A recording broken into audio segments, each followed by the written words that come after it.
Hey everybody, welcome to Vineyard Milwaukee. Let's stand in this place. We're going to lift up the name of the Lord. We're going to worship. We're going to invite the Holy Spirit to do a work in us. So, Jesus, we welcome you into our hearts and into this place.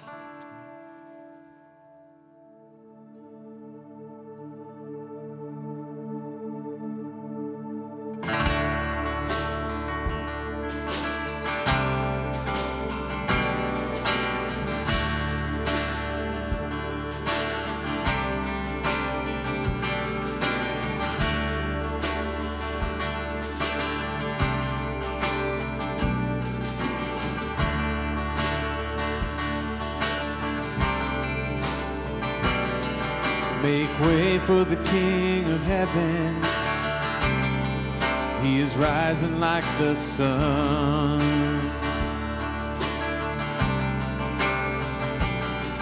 Make way for the King of Heaven. He's come to meet with us. Make way for the King of Heaven. He's riding on the clouds.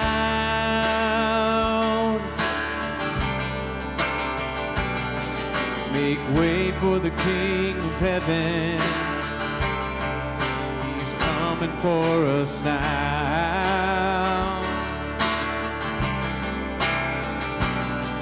And holy, holy, the one who is holy, holy, the one who's coming, holy, holy, the one who's coming back again. He's coming back again. He's coming back again.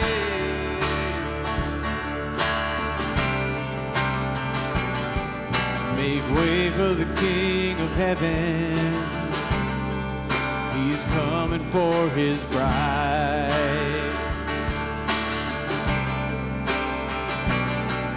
Make way for the King of Heaven. He is making all things right.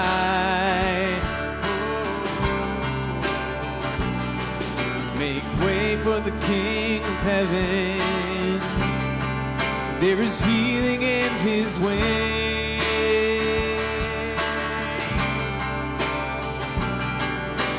Wait for the King of Heaven, for his kingdom and his reign.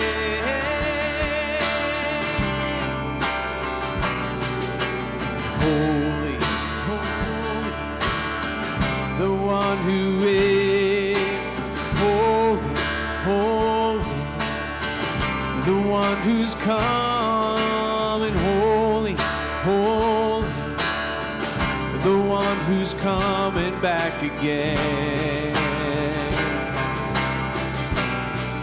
He's coming back again. He's coming back again. He's coming back again. He's coming back again.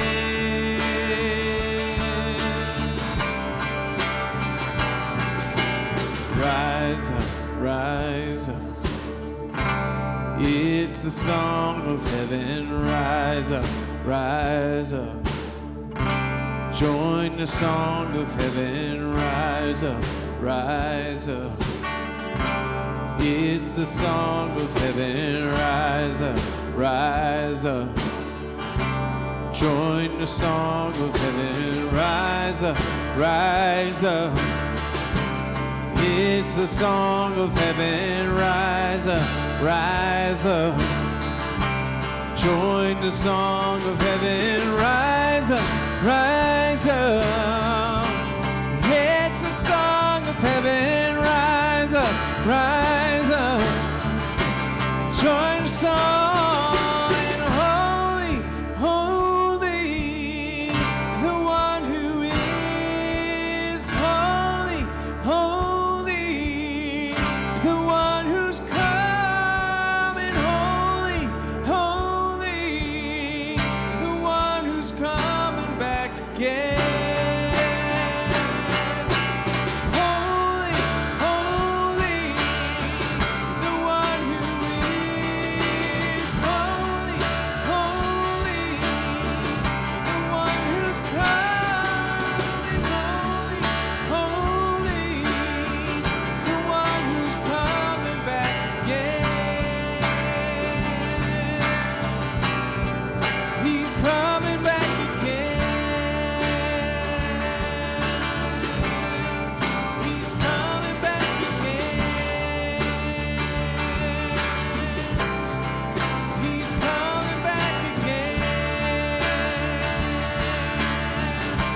in our faithless worries, in our hopes and dreams. You've always been there, but you will always be the God who's gone before us, the God who never leaves. So how do we forget that you are all our rest? Jesus, we relent. Thank you for your presence. Breathe in, sing out. Oh, my soul, remember you're here with us. Breathe in, sing out. Oh, my soul, remember you're here with us. 1,000 times we've wandered, a million more you stay. Always patient with us, always full of grace. Lead us to repentance, your kindness builds our faith. So what else could we do but turn to worship you? Oh, breathe in, sing out. Oh, my soul, remember you're here with us. Breathe in, sing out. Oh, my soul, remember you're here with us. You're here with us. You're here with us. You're here with us. How do we forget that you are all our rest? Jesus, we relent. Thank you for your presence. Breathe in, sing out. Oh, my soul, remember you're here with us. Breathe in, sing out. Oh, my soul, remember you're here with us. Breathe in, sing out. Oh, my soul, remember you're here with us. Breathe in, sing out.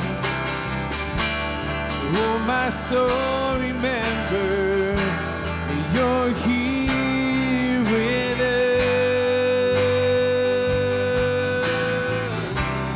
You're here with us.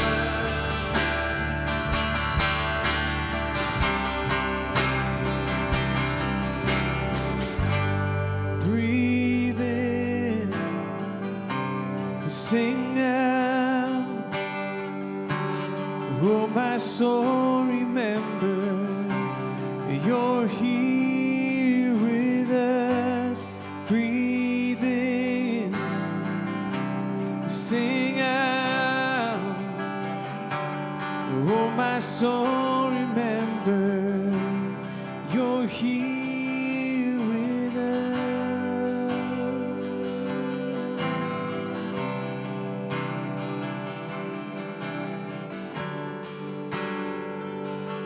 You're here with us. We are your children.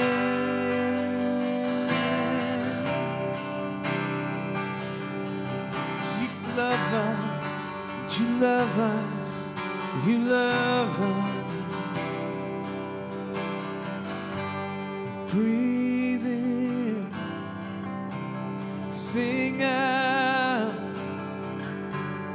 Oh, my soul, remember you're here with us. Breathe in, sing out. Oh, my soul, remember you're here with us.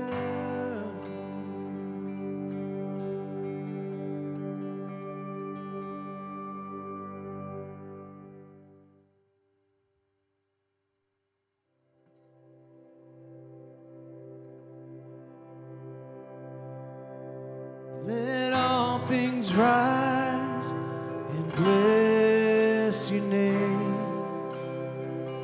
All things made right and new again. Lord our God, your goodness is free and boundless, is reaching endless through it all.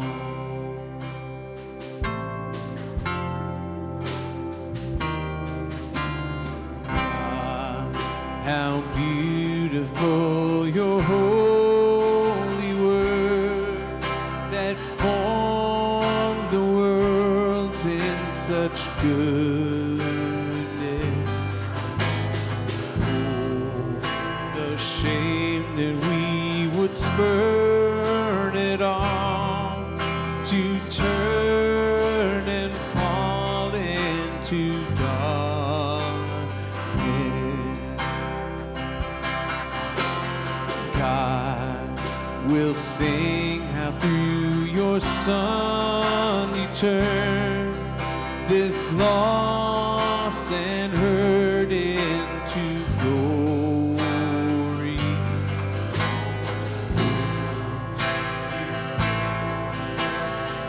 Raised him up, his name's become the whole world's story.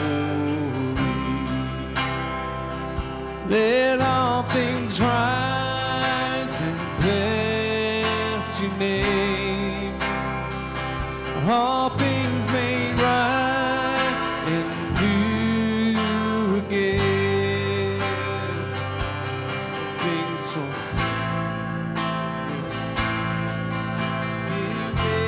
erasing your beauty.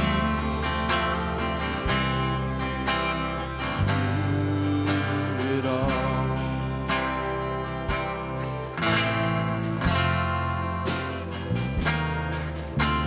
And on this road with every step you take, your faithfulness is our portion.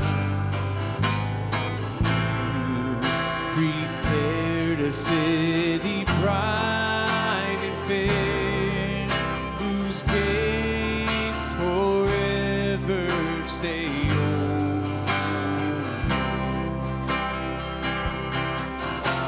Son of God, in you we've taken up the way of love's occupation.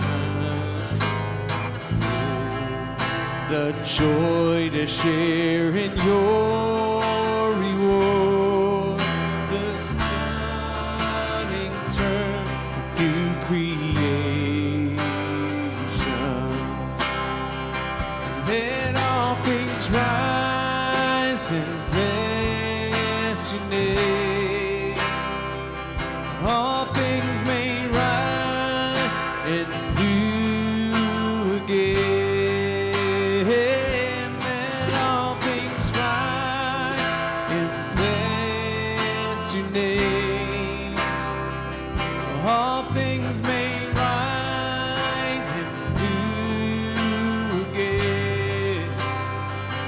Oh Lord our God, your goodness is free and boundless, is reaching endless through it all. Just as you promised, God, your Son was raised up, in Him we'll follow, in Him we'll all be raised up, just as you promised, God, your Son was raised up. In Him we'll follow, in Him we'll all be raised up. Oh Lord, you made yourself a home, heaven and earth forever. All things once sown in weakness, you raise in promise. Your beauty arches above it all things once sown in weakness, you raise in promise. Your beauty arches above it all.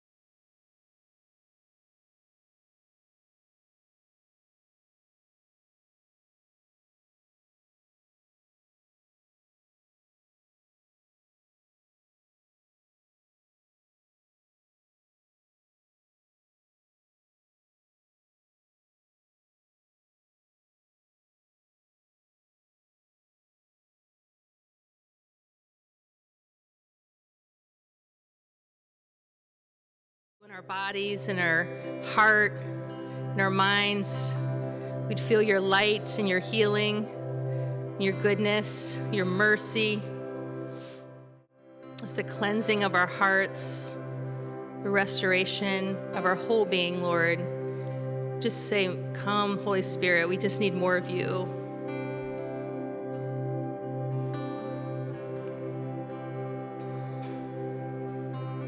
God, I just pray a release of new creation over us tonight.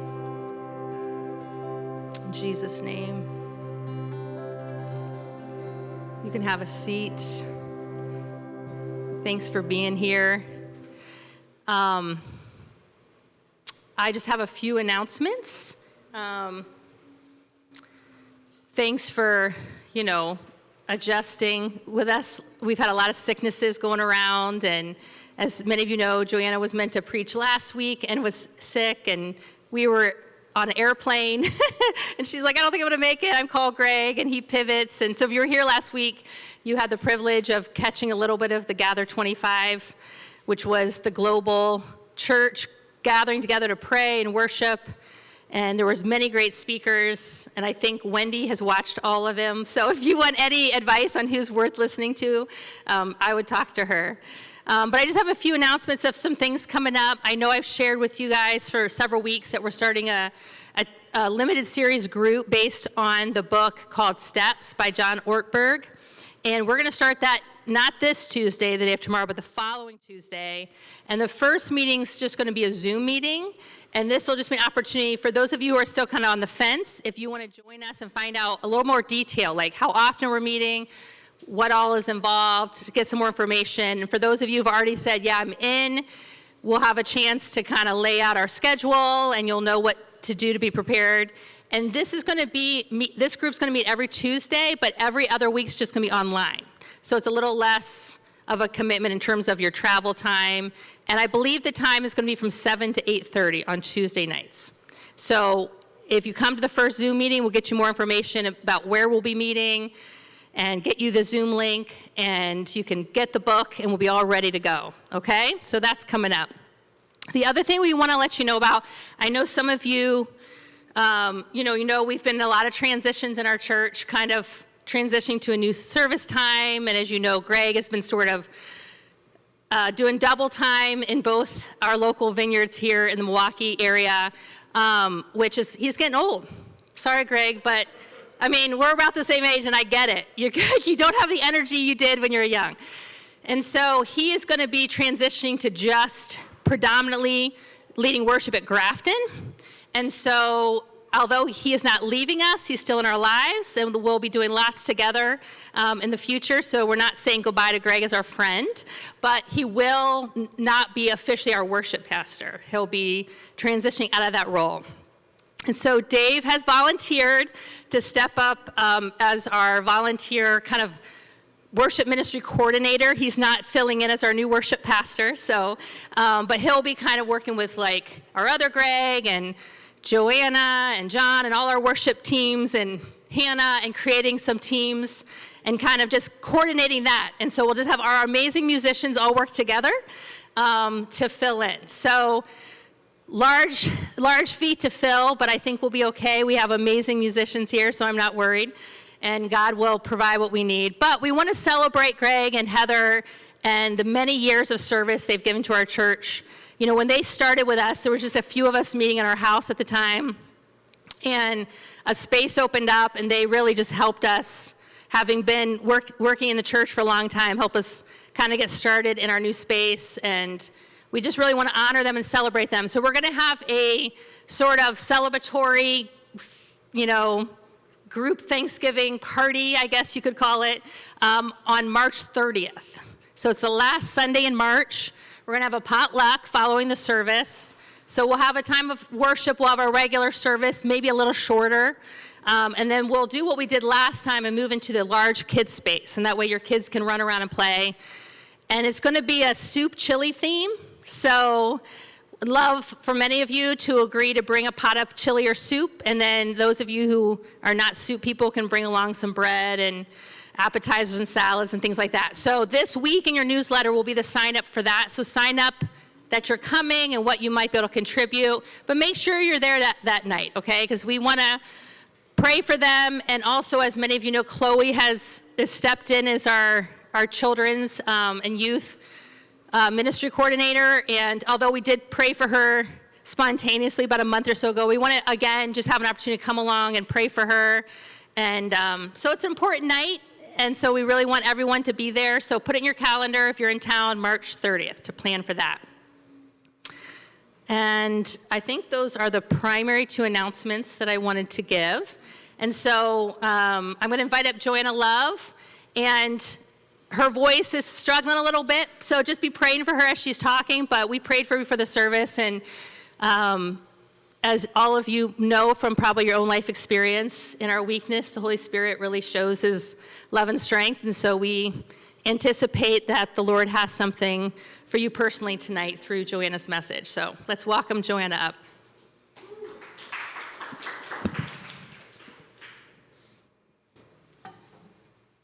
Need anything? Okay. We'll do my best. Just look at me if you need some water or something. Yeah, I'm good. All right. Yeah. I'm still recovering from last week, so my voice is going to give it the old college try today, and I hope you're patient. And while I'm feeling weak, my prayer is that that which is important will come through, and God will touch it, and hopefully you'll hear what you need to hear today. So, okay. All right, my name is Joanna. As many of you know, I'm a psychologist and an individual therapist, and today I'm going to be sharing some reflections on anxiety. These reflections and ideas come from my own experiences as a therapist, as a person, as a community member here. So I'm going to be going over the biological, cognitive, and social emotional aspects of anxiety, along with some strategies that are pretty common among therapists. This is not medical advice, and if you would like to learn more, I would always recommend working with an individual therapist or other provider who can help you learn what works best for you. But I will be giving some ideas. I wanted to start with this story that came to my mind when I was preparing. This is from when I was on my predoctoral internship in California. And I was at church, this was after church, and praying for people. And a man came into the building who wasn't a member of the church, but he came in looking for prayer. And he had very, very severe anxiety. The whole time that I was praying for him and the whole time he was asking for prayer, he never stopped talking.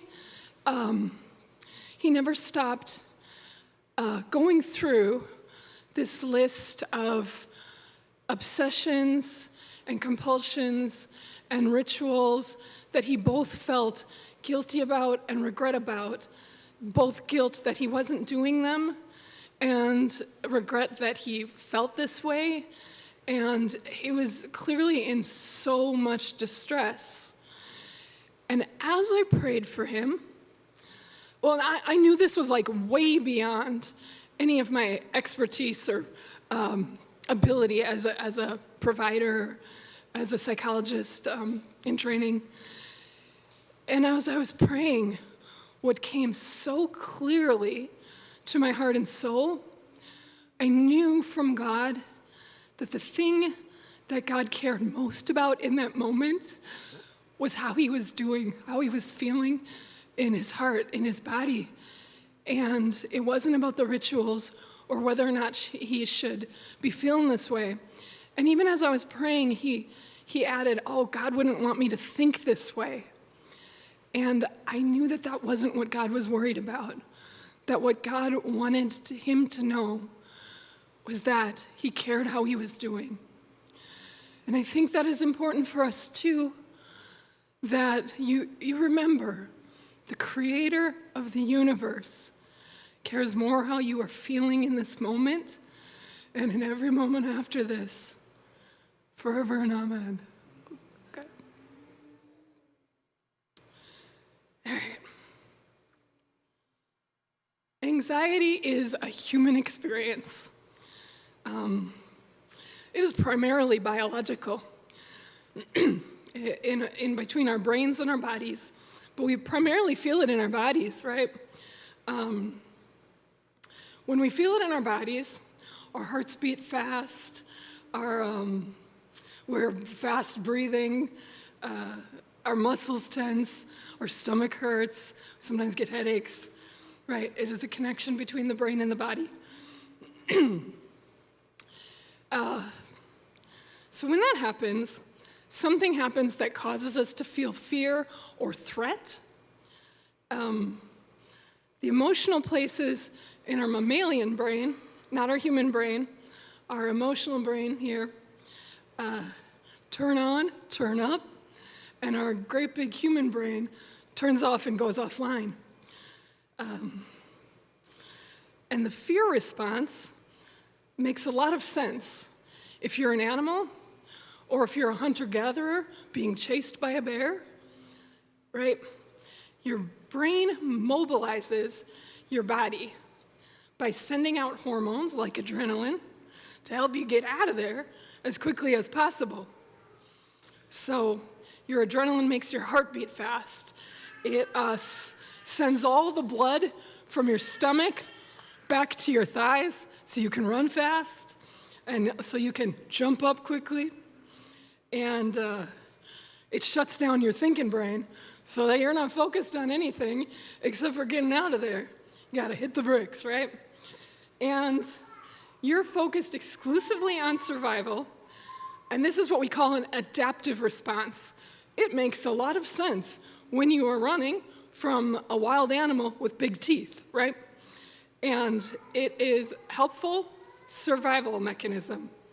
So that is what is the basis of our mammalian brain. We share this with all other mammals. And over time, that brain has not changed too much, but instead of fearing being torn apart by a wild animal, the emotional center of our brain, which the emotional center of our brain turns on and our big brain turns off when I am worried that my boss doesn't like me or my parents aren't proud of me. And it's the same emotional response to our societal worries and fears. Or maybe it's like, even sometimes our body feels like, well, I don't know why I'm worried. I just don't feel right. I just feel bad for some reason. And so our muscles carry tension, help us get out of trouble, help us run, help us move. Our stomachs are still sending blood back to our thighs, to our legs. That's why we get stomach aches, because there's no blood in our stomachs helping us digest.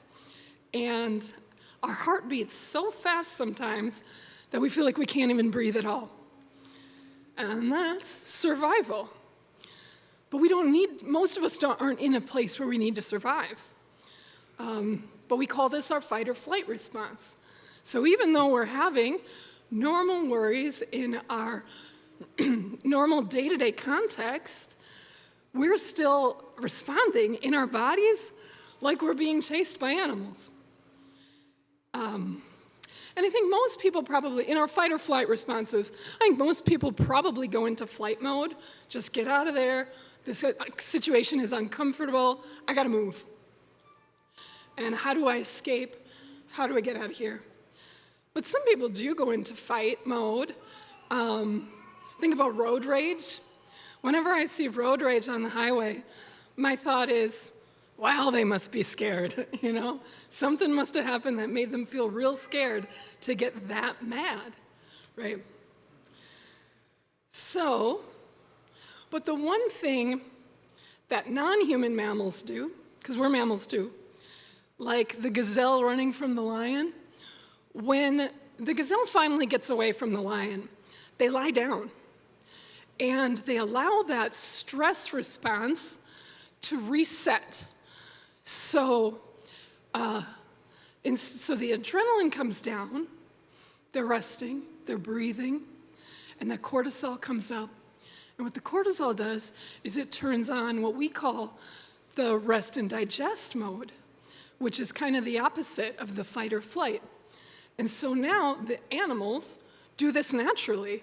They calm down, they get back to eating, they get back to breathing, they digest, and they move on with their lives.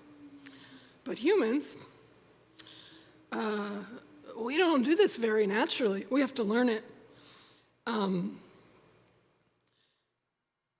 So what are some strategies that we can do to turn on the calming rest and digest mode that is natural to us as mammals, but which we don't do because of our big brains?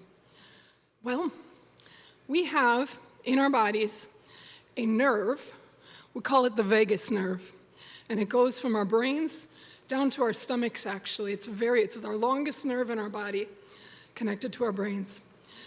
And this nerve is one of the things that can turn on our calming, our rest and digest, our calming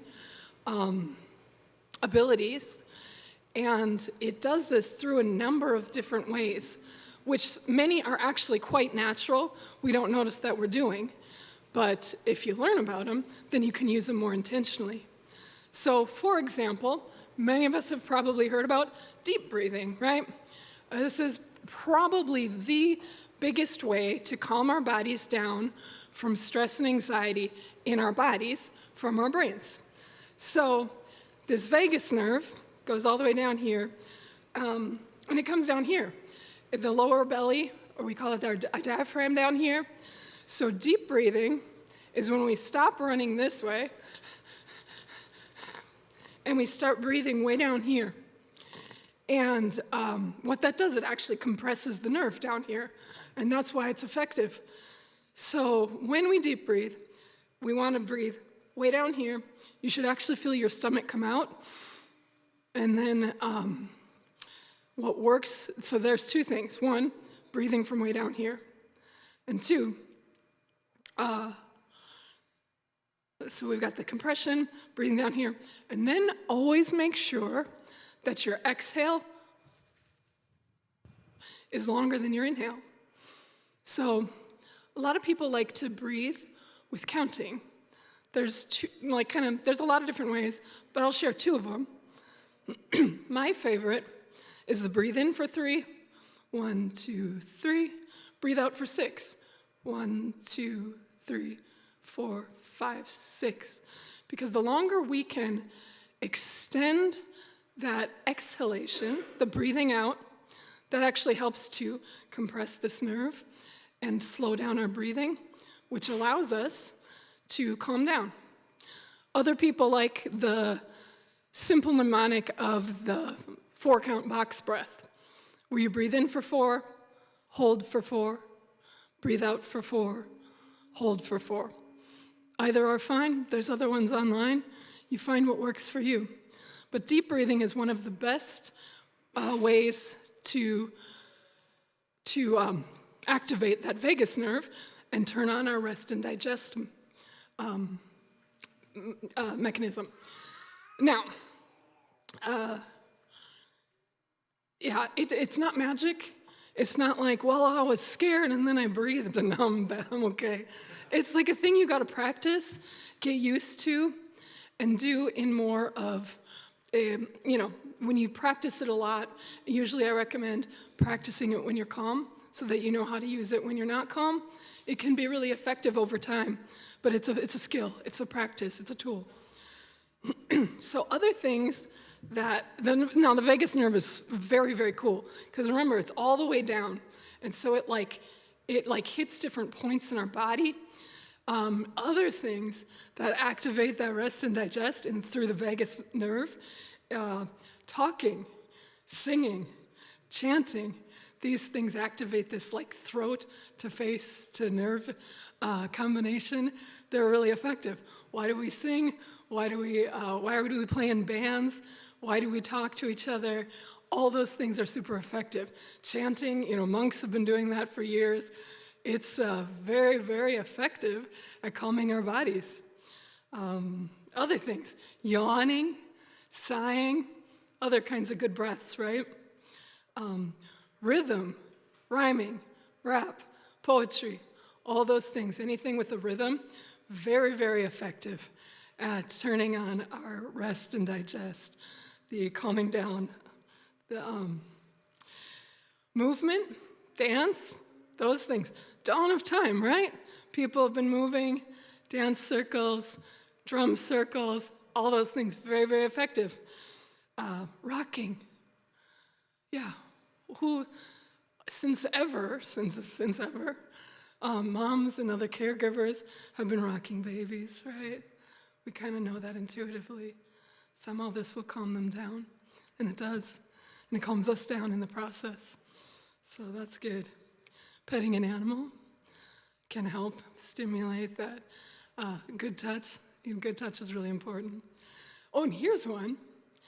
Awareness of my own hand on my own heart while I am breathing can actually slow down my heart rate.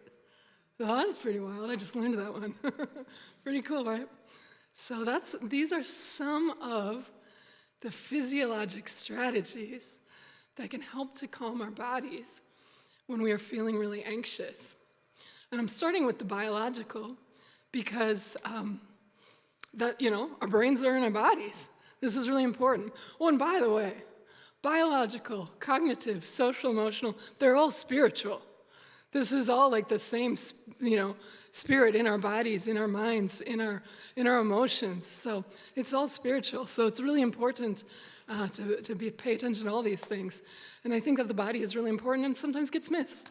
So, but it's very, it's very cool. Lots of cool things happening there. So I do want to share some of those strategies. I'm sure there's others too. If you Google vagus nerve, VAGUS, you can find all kinds of strategies. Those are some of my favorites. But let's get into the cognitive, though, the thoughts, right?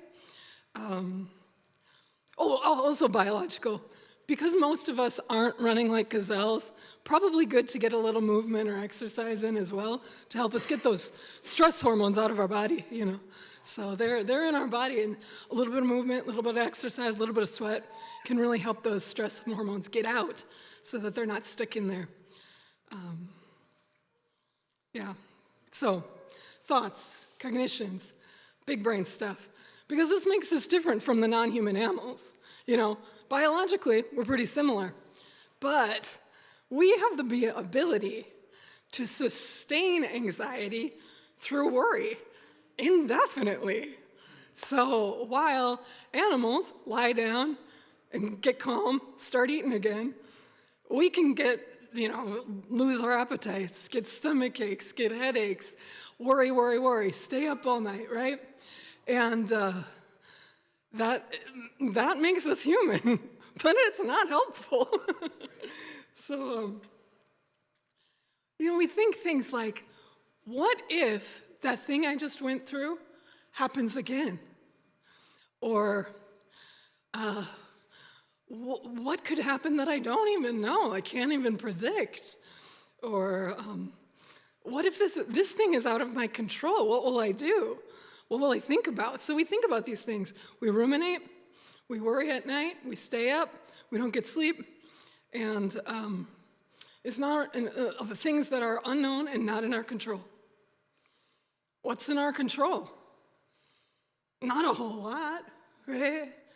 I'm in control of what I do, my actions or behaviors. I'm in control of how I treat people, right? I'm in control of if I work hard or not. I'm in control of how I speak, who I hang around,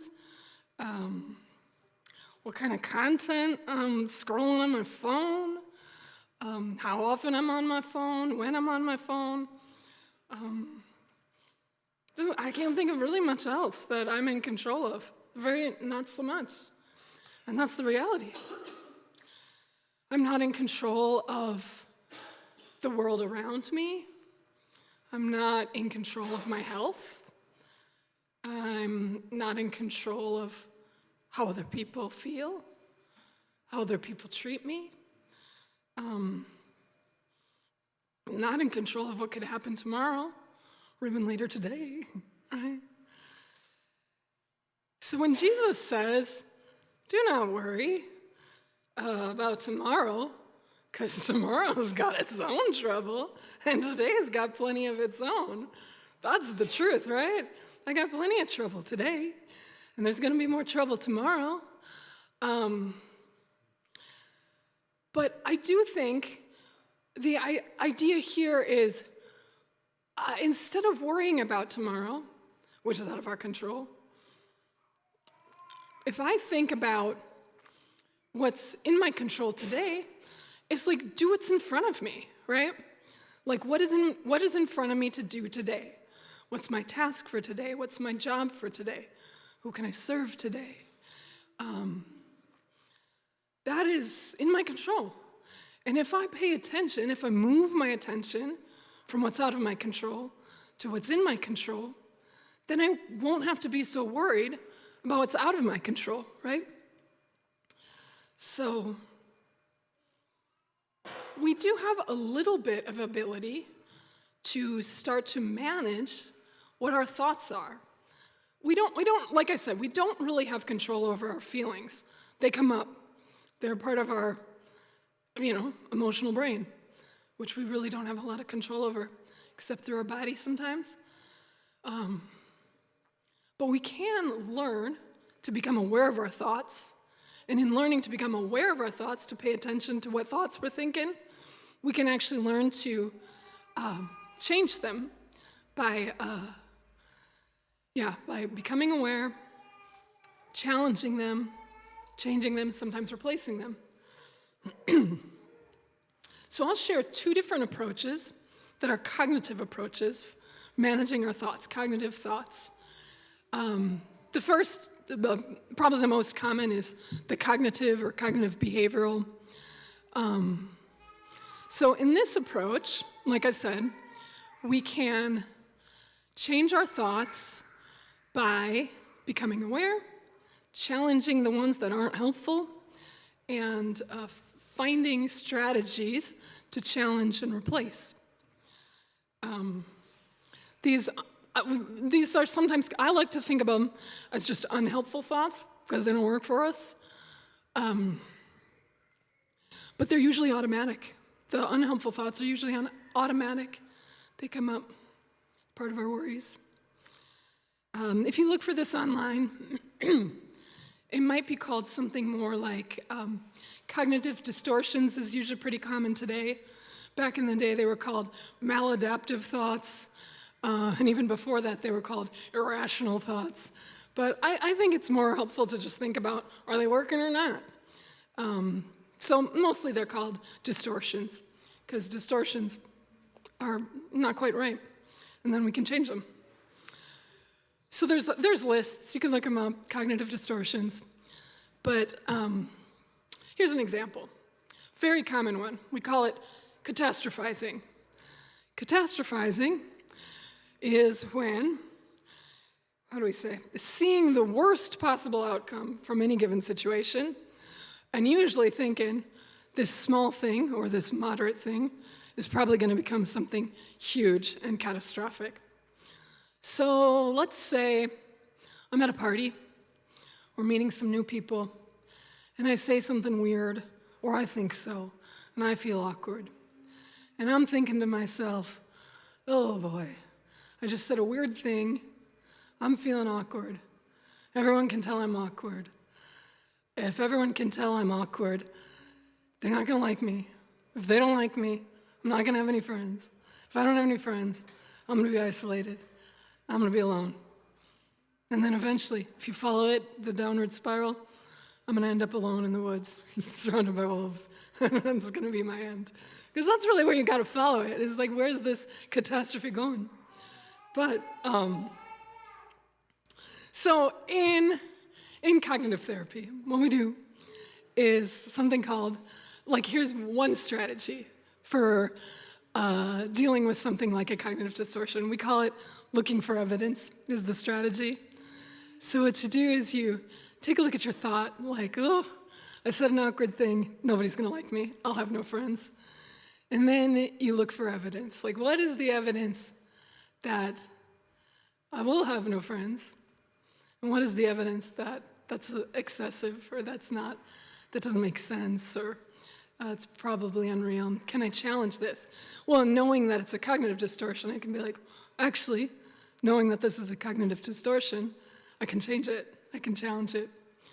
And so if you go through the whole process, you can look at this thought like, oh, I feel awkward, therefore I'll have no friends, is, okay, well, what's the connection between me feeling awkward and other people not liking me or not having friends? Like, in reality, I do have some friends. Or in reality, just, when other people are awkward, I don't dislike them. Or maybe I feel compassion for them. Or maybe I want to reach out. So there's ways to say, okay, if I look for evidence, there's maybe more evidence that this isn't a catastrophe than that it is. So that's one way of thinking about it. And that's the cognitive model. And it can be really effective for some people. There's another approach that's a little less common, but some people really like it. It comes from a different model of therapy called acceptance and commitment therapy, or ACT. And in this model, we're not trying to change or fix the thoughts. When a thought like that comes up, you just witness it. They call it witnessing the thought. And you just look at the thought, and you're like, I'm having a thought. And it's like, okay, I'm having a thought. I'm going to think about it. I'm going to let it pass. I'm not going to think too hard about it. And I'm not going to judge it or evaluate it.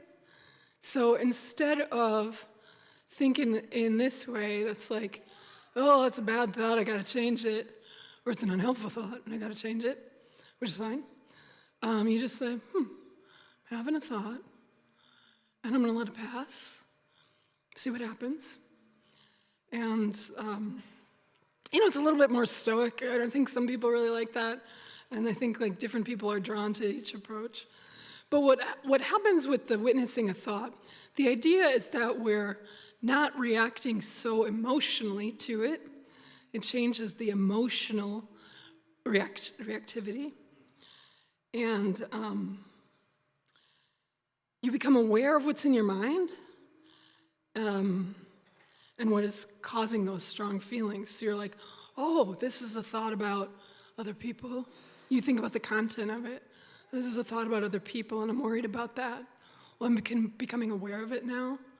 Okay, these are the kinds of thoughts that cause me to react pretty emotionally.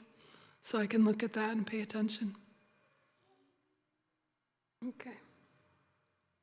Yeah, so, all right, that's the cognitive. So we've got the biological, changing our bodies, changing our... You're asking a question? No, sorry. Maybe.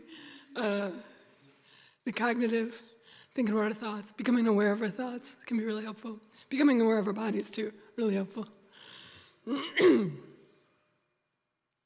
on a deeper level than thoughts or cognitions, usually,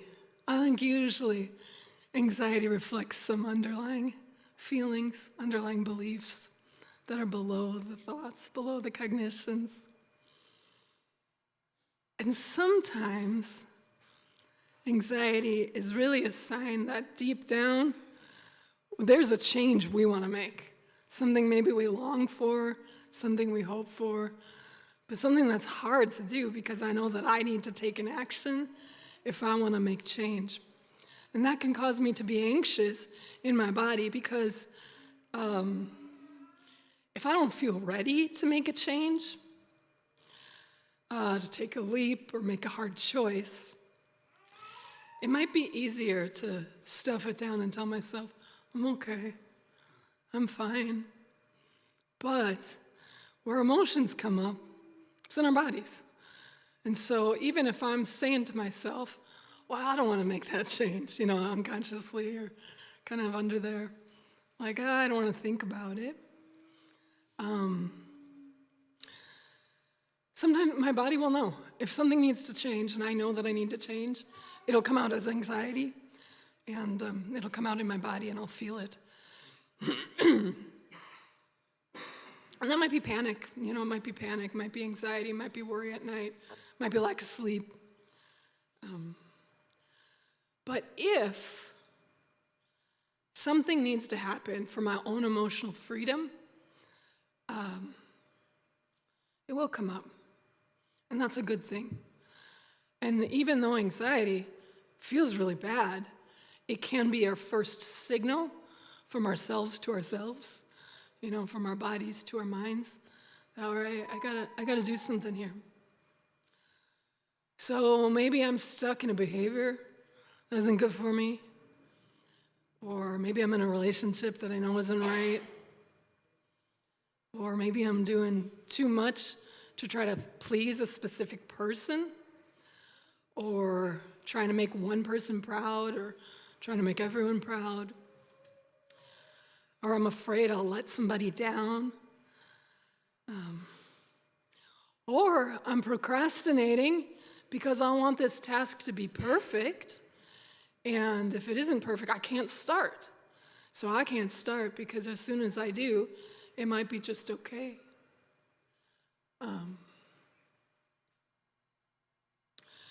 Or I'm doing nothing because I'm afraid of failure. And if I start, I might fail. So I might as well do nothing. And those are all things that can make us kind of anxious inside, feel unfulfilled, feel worried, feel confused. And they are part of our underlying beliefs that can create a lot of anxiety and emotion in our bodies. But if they eventually trickle to our brains through good conversations, good friends, good therapy, good spiritual direction, good reflection, good prayer, good meditation, right? It's a good thing because then we can change it. It's not easy, but that's where it starts. And anxiety is often tied to shame. And I think that's very common, actually. You know, the panic that arises with a flicker of a memory.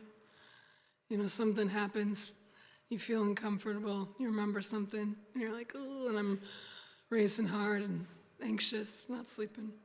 Why did I say that? I feel foolish. And we become over-focused on the things that make us feel unworthy or embarrassed or steeped in regret.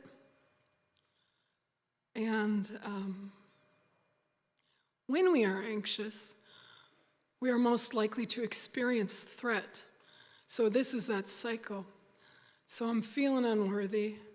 I'm feeling anxious about something. And I feel threat. I'm looking for it, looking for danger. And then we compare ourselves negatively to others. And or we compare ourselves with judgment. Because a lot of the time when we are anxious, we are critical of others because we feel critical of ourselves, or we assume people are critical of ourselves. So we criticize or get jealous. And then when we experience a lot of anxiety, we can become very isolated. And in that isolation is the negative spiral where it becomes harder and harder to interact with others. And so we're not getting the support that we need from others because we're avoiding through our isolation instead of getting support. And that's that negative spiral that's caused through shame. The shame that I am not worthy, and then I don't want to be around others who might make me feel unworthy instead of being around others who will help support me through it.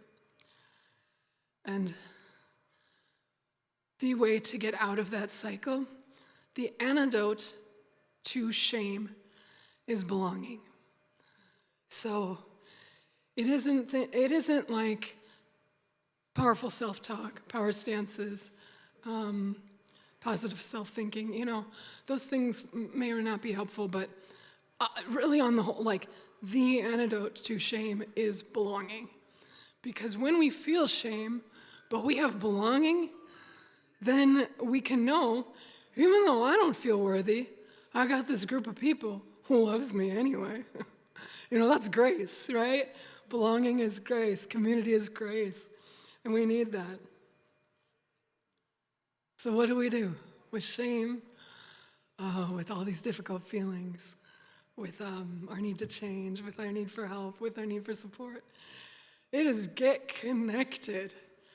So there's a lot of things we can get connected to that help us feel more alive,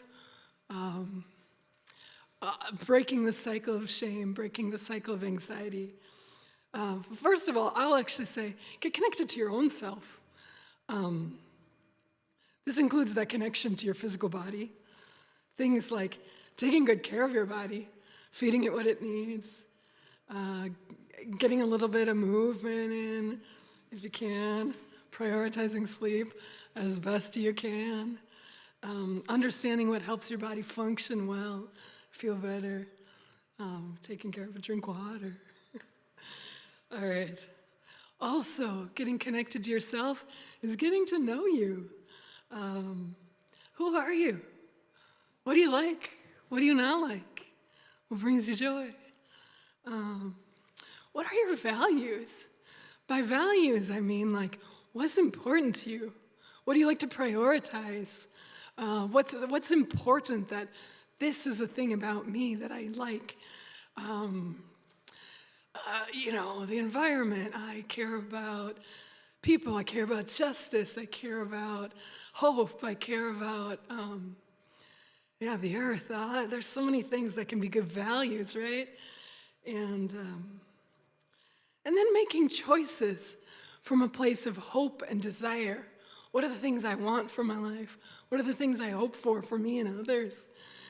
Because if we are making choices from a place of anxiety, they're not usually our best choices. Usually the kinds of choices we make from a place of anxiety are like, get this off my plate. I gotta not do this anymore because we're anxious, right? And we're not thinking clear. We are not mentally flexible when we are anxious. Remember, big brain shuts down. And then we're just focusing on survival. And survival doesn't help us make the most clear choices. But if I've got a goal for myself that is based in this I desire, this is good, right? Then I can make small steps on the way to success. You don't have to focus on the big goal. You can make small steps, and then you can work toward it. And that feels really hopeful and productive and nurturing. And then finally, instead of thinking about this is part of connecting to yourself, instead of worrying about what's out of your control, you can focus on like, what is in my control right now? What's in my sphere of influence? Who's in my sphere of influence? Is it my friends or family or my kids or my students, my colleagues? Like, what's in my sphere of influence? So when we focus on what's in our sphere of influence, our influence grows. When we focus on what's out of our sphere of influence, we become overwhelmed and we're not too productive or helpful. So I always scale things back. This, I think, also is really important with doom scrolling, looking at your phone for what's bad news. Probably that's not in my sphere of influence, and that will overwhelm me and make me feel anxious and confused and frustrated. But if I focus on like maybe one thing that's in my control or in my ability to advocate or ability to focus on, and there's a like action step that I can take that like is like something that is a connection to a source of passion and like the resources that I've got, whether time or money or energy, then I might be able to do something that's in my sphere of influence instead of focusing on all the things out there that are out of my control and making me anxious and overwhelmed, right? So connect to yourself, body, and kind of who you are.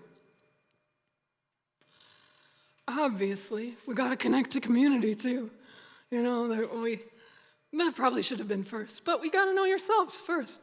And then also, we've got a church community, got a lot of folks who are very helpful. I rely on this community.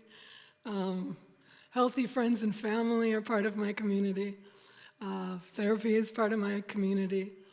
Spiritual director is part of my community.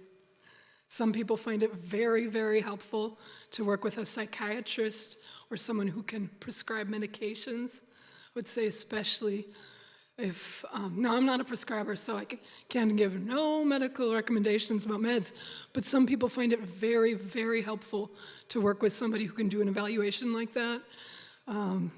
Things like racing thoughts or really like a lot of physical anxiety can be very helpful to work with someone who can prescribe meds or just talk to your primary care doc. They can refer you or to help you know what's next.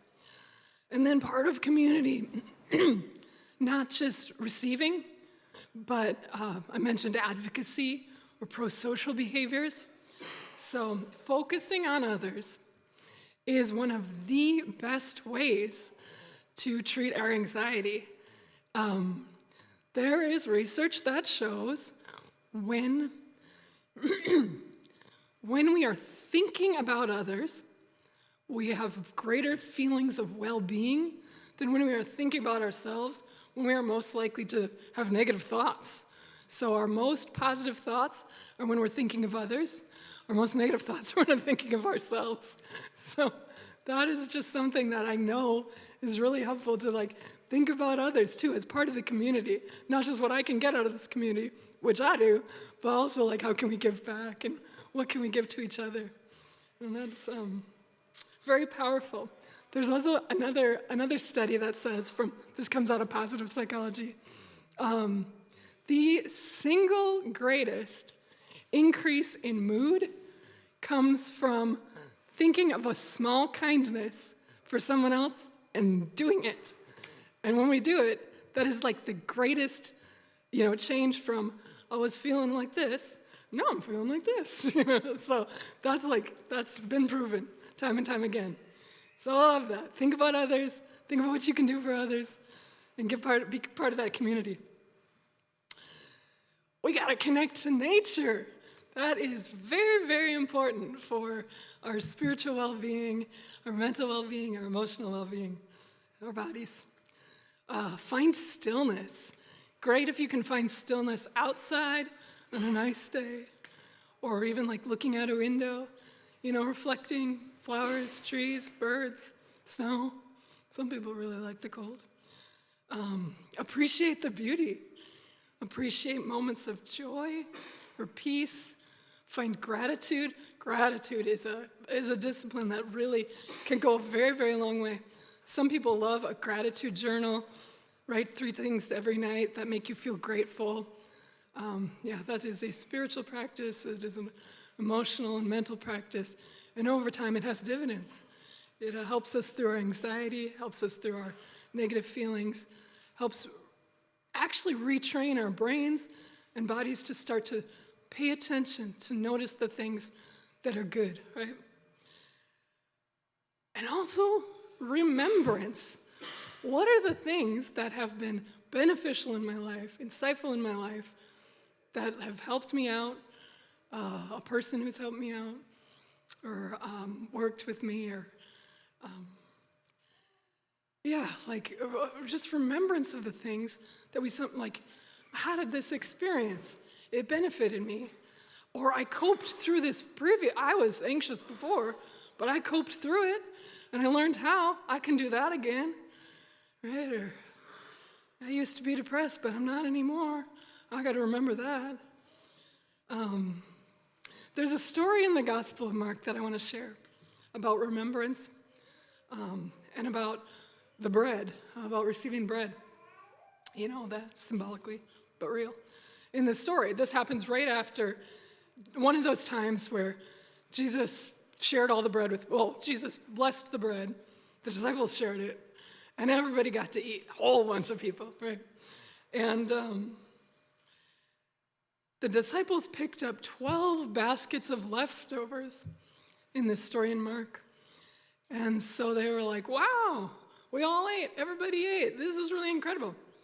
And right after that, Jesus sends them on a boat across the lake, goes up in the mountain to pray, and they're alone in the boat. And in the evening, Jesus comes down, he's on the land, he's alone, this is the evening, and he sees that their boat is straining on the water, and he leaves them there. And the text actually says, in the morning, he's walking on the lake, and his plan was to pass them by. It says he intended to pass them by. I think that's really funny, because he sees them straining. He clearly thinks they can weather this storm on their own, but they're scared, of course, and he's walking on the water, and he's like, I'm going to just walk past them. But they see him, and they think he's a ghost, and they get scared, and so he doesn't pass them by, he gets in the boat, because he loves them, and he's compassionate. And he's like, don't worry, it's me. And then the wind dies down. And they're like, whoa, how'd Jesus do that? And they're surprised because they forgot about the bread. So they're surprised at what Jesus can do, even though Jesus just did incredible. They're like, well, what's he doing? And they gathered up, they fed everybody. They gathered up leftovers. They probably had those baskets under the boat. They probably had 12 baskets of bread and fish in that boat. But they forgot about the significance. They forgot about the significance of feeding an entire community with almost nothing. And they forgot that Jesus can do incredible things. And they could have weathered that storm, probably, but they were scared. Do you have any moments of significance that you need to remember, but you forget to remember? I sometimes do. Maybe a moment of insight from a good friend, a good conversation, therapist, spiritual director, pastor. Inner healing, outer healing, an insight from a poem or song or favorite verse, a tangible need that was suddenly met by your community in a moment of that you needed it, and it was like, wow, thank you. So think about it. Let your remembrance, whatever it is for you, be a reflection as we share the communion bread together. This was never meant to be, our communion was never meant to be, well, it is symbolic, but it was always meant to be community, a meal we eat together, bread we eat together that we share. So find your communion elements. Let's take this bread together. Bring me some. All right. Thank you. I need my community here. Bring me the bread. Thank you. Yeah. You got one? Thanks. Perfect. All right. Jesus, he took the bread. He's in this meal with his friends, his community, right? And he takes the bread, he blesses it, gives thanks. He breaks it and he gives it to him, saying, "This is my body given for you. Every time you eat, do this in remembrance of me." Let's take our symbolic bread together.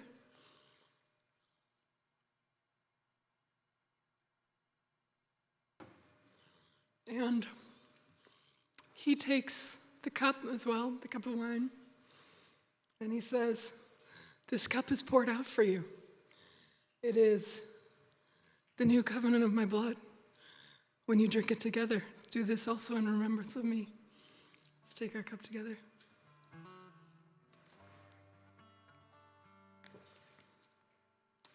So, as always, anything you want prayer for, anything you want support for, there's folks here. There's so many people here who will support you, who will pray for you, who will love you. Ask for what you need. And that's how you'll get it. Reflect on the things that have been insights for you, that has joy for you, you can be gratitude for. Get connected to yourself and to others, to nature, your community, and be together. Thank you. The end. I'm sure there's people back here who will pray.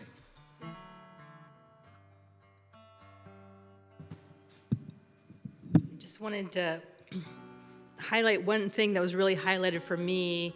I'm sure for each of you there was something that shimmered for you. There were actually several things, but specifically, and I'm going to start crying, but sometimes the beliefs that we have about our beliefs about our relationship with God, I think, can often be the core of a lot of our shame and then subsequent anxiety. And so there was something God showed me tonight about myself, and For me, it was when Joanna said, maybe there's this person that you keep trying to please. And for me, that's God.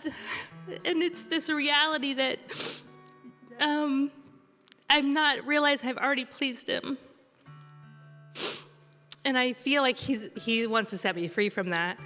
And that is often the source of me trying too hard and thinking I can't. I feel stuck in places 'cause I'm afraid of not pleasing him, of letting him down. And I know that's not true, but some part of me believes it is true. And so that was something God showed me tonight. And so I felt like that might be true for some of you, that there may be some place in you where you just don't feel like you're enough yet for God, or you're lovable enough, or you've done enough, or he's not pleased with you. There's just still some shame you're carrying that is keeping you from the freedom to just enjoy God's love and acceptance of you, and so that you can just start operating in life from that place of being enough, of being lovable, belonging. As Joanna was saying, you already belong to God. If you are connected to Jesus, you're with him in the heavenly realms. The Bible says nothing can pluck you from his hand. Nothing can separate you from the love of God.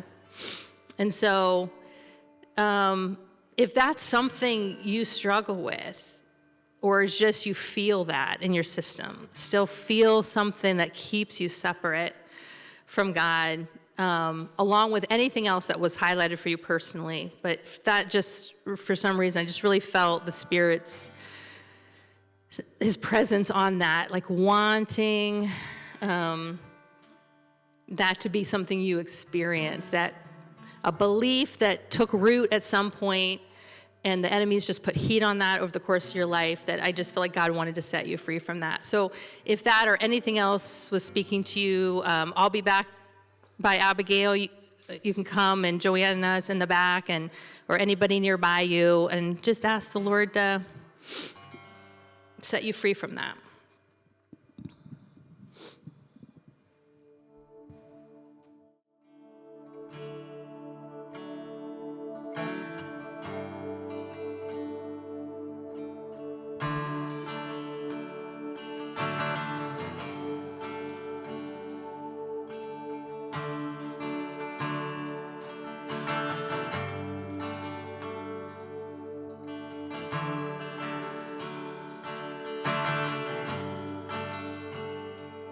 This is a thin place,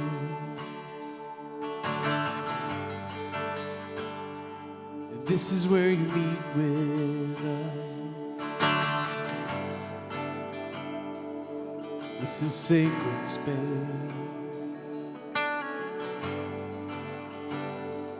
This is where you meet with us. This is a thin place. This is where you meet with us. This is sacred space. This is where you meet with us. Holy ground we are standing on. Holy ground, just by being here with you.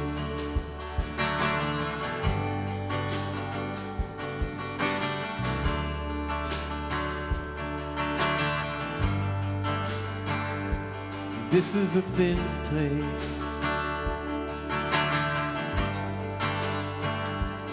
This is where you meet with us. This is sacred space.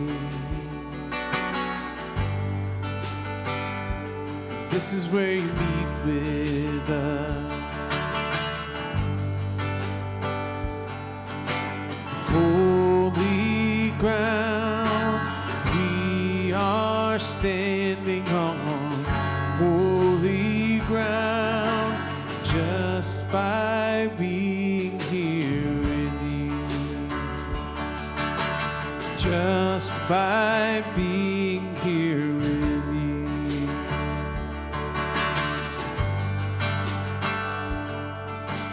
You are never far away, mountain high or darkest day, deep in doubt or filled with faith, you walk with us along the way. You are never far away, mountain high or darkest day, deep in doubt or filled with faith, you walk with us along the way. This is where you meet with us. And this is where you meet with us.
This is where you meet with us.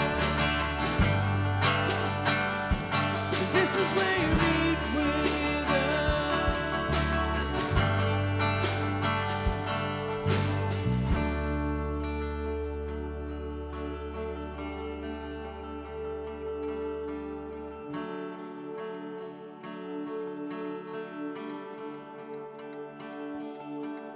You are never far away, my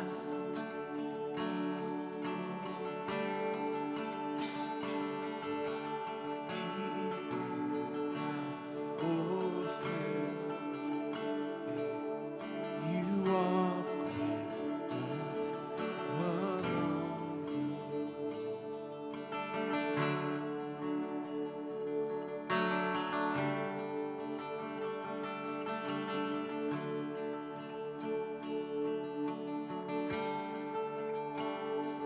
God, we thank you for your presence.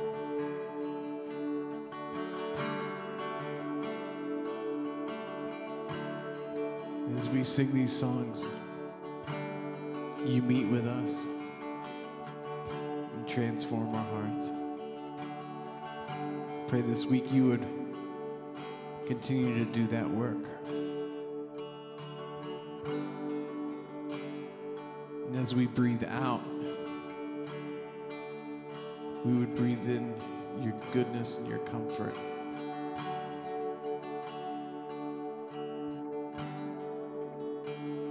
Come, Lord, come, Lord.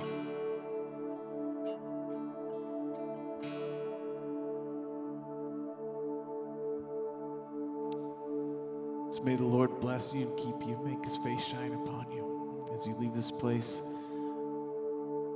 you're bearing the presence of the Lord. You're carrying the presence of the Lord with you. So can't see if there's anybody over there anymore. No. So if you did not get prayer and you still are feeling prodded to get prayer, if the Lord is speaking to you, go ahead and grab somebody and be blessed. Be the church.